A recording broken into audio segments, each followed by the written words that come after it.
I was working reception at a boutique hotel in Amsterdam when an American couple checked in around 10 p.m. The woman asked where she could find a good restaurant nearby. I told her honestly that most kitchens close at 10 p.m. in this neighborhood, so she'd probably only find fast food open. She stared at me like I'd personally shut down every restaurant in the city. Her husband jumped in and said they don't eat fast food and asked why I didn't mention this earlier. I explained they'd just arrived, and this was literally the first time she'd asked about food. The wife said that in America, hotel staff anticipate guest needs. I told her I'm a receptionist, not psychic. Most channels collect travel horror stories. I decode the cultural operating systems behind them. If that distinction clicked just now, you already know where you belong. She asked if I was being rude on purpose. I said no, I was being Dutch. She left a review saying I was aggressively unhelpful and lacked basic customer service training.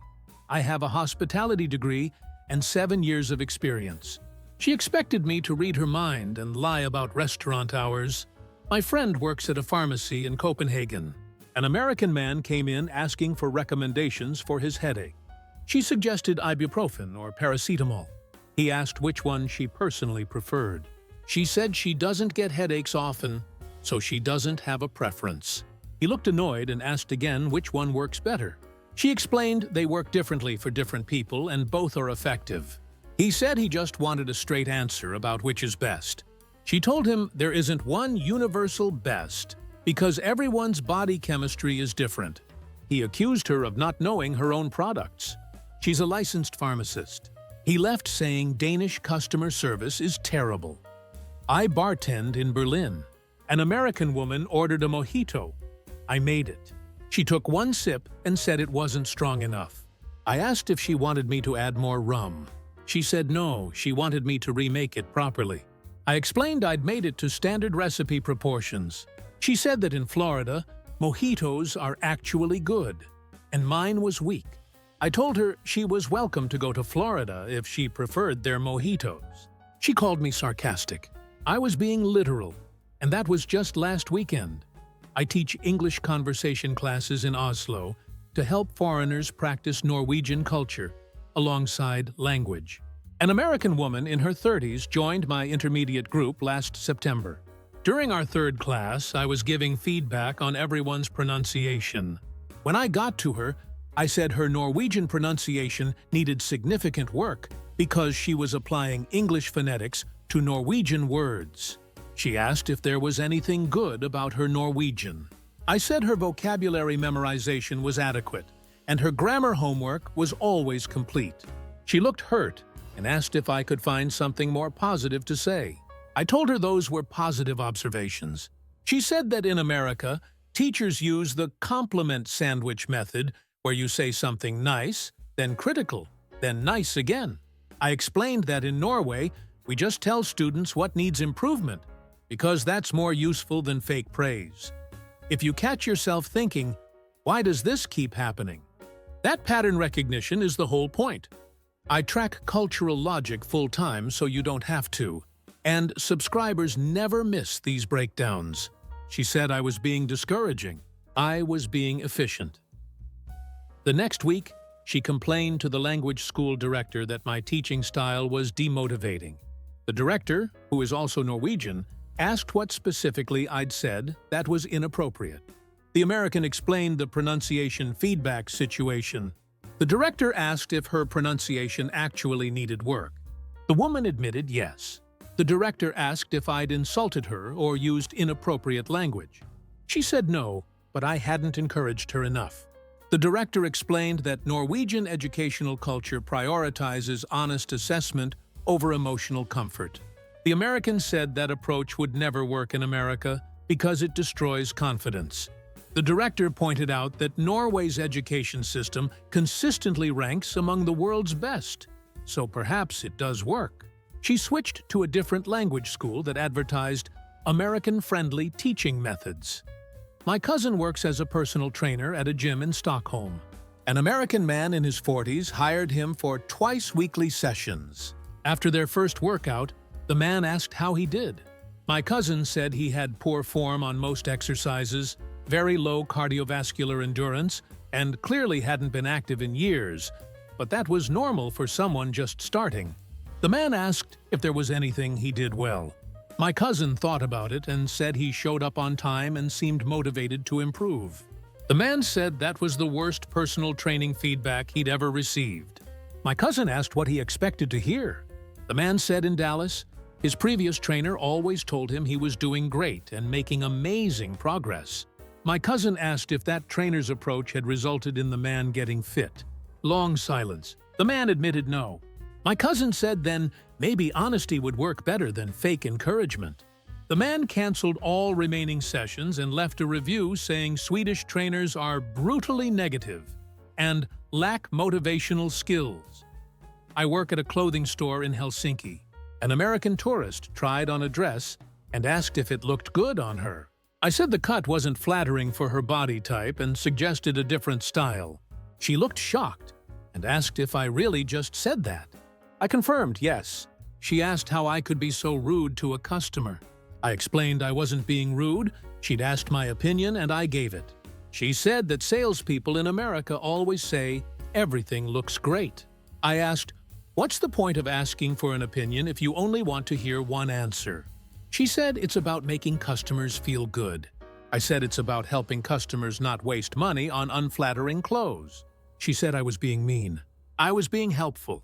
She bought nothing and told her travel group to avoid our store because the staff insults customers. I drive for Uber in Prague during evenings after my day job. Last April, I picked up an American couple from their hotel going to a restaurant. The woman immediately started the typical American small talk, asking how my day was. I said fine. She asked what I do besides driving. I said I work in accounting. She asked if I liked accounting. I said it pays my bills. She asked what I do for fun. I said I spend time with my family. She asked what kind of activities. I said normal activities. After a few seconds of silence, her husband said I wasn't very talkative. I told him he'd hired a driver, not a therapist. He said I was being hostile. I explained I was just driving them to their restaurant as requested. The wife said in America, Uber drivers are friendly and conversational. I said in Czech Republic, we don't interrogate service workers about their personal lives. They gave me 3 stars and complained I was cold and unfriendly. I'd simply answered their questions without performing false intimacy. My sister works at a tourist information office in Reykjavik. An American man came in asking for suggestions on what to see. She asked how many days he had in Iceland. He said 3 days. She told him honestly that 3 days isn't enough to see much beyond the Golden Circle and maybe the South Coast if he rushed. He said that seemed negative. She explained Iceland is a large country with spread-out attractions, and winter driving conditions are slow. He asked if she could be more enthusiastic about her own country. She said she was being realistic about time constraints, not unenthusiastic about Iceland. He said American tourism workers would never tell visitors there isn't enough time. She asked if he wanted useful information or fake enthusiasm. He chose fake enthusiasm, apparently, because he complained to her supervisor that she talked him out of visiting attractions and didn't seem to like tourists. She'd given him accurate information to help him plan. Effectively, I'm a professor at University of Warsaw teaching European history. An American exchange student in my 3rd-year seminar gave a presentation about World War II that contained several factual errors. During the feedback portion, I pointed out the 3 main errors and explained why they mattered for historical accuracy. She started crying in class. After class, she came to my office and said I'd humiliated her in front of everyone. I explained I'd simply corrected her errors, which is my job as her professor. She said in America, professors give criticism privately, not in front of the whole class. I told her that in Polish academic culture, public intellectual discussion is how we all learn. She said it felt personal. I said it was entirely professional and about the work, not her. She filed a complaint with the International Student Office saying I'd publicly shamed her. The office director, who is Polish, read my feedback notes and said they were standard academic criticism with no personal attacks. The American student said the tone was too harsh. There was no tone. I'd stated facts. My brother-in-law manages a hostel in Lisbon. An American backpacker in his 20s checked in and immediately started telling him about his travel plans, his Instagram following, his philosophy on authentic travel, and his opinions on European tourism. My brother-in-law handed him his key card and room number. The American asked if he had any tips for Lisbon. My brother-in-law said there are guidebooks in the common room.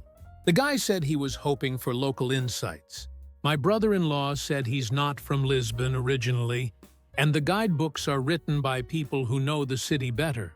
The American said he seemed disinterested in helping guests.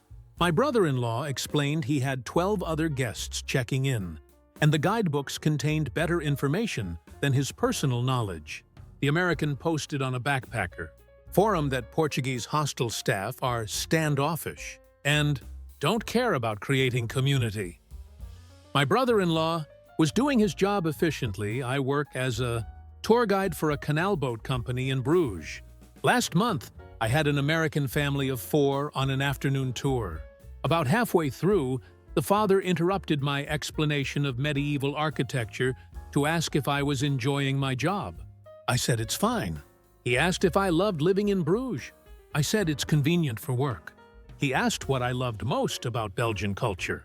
I said I appreciated the beer variety and chocolate quality. He looked disappointed and said I didn't seem very passionate. I asked him what he wanted me to be passionate about. He said most tour guides really sell their city and make tourists excited. I told him I was giving factual historical information about Bruges, which is what he'd paid for. He said American tour guides bring energy and enthusiasm. I explained, I'm not American, and this isn't a performance. His wife jumped in, saying she'd noticed Europeans seem unhappy compared to Americans. I asked what made her think I was unhappy.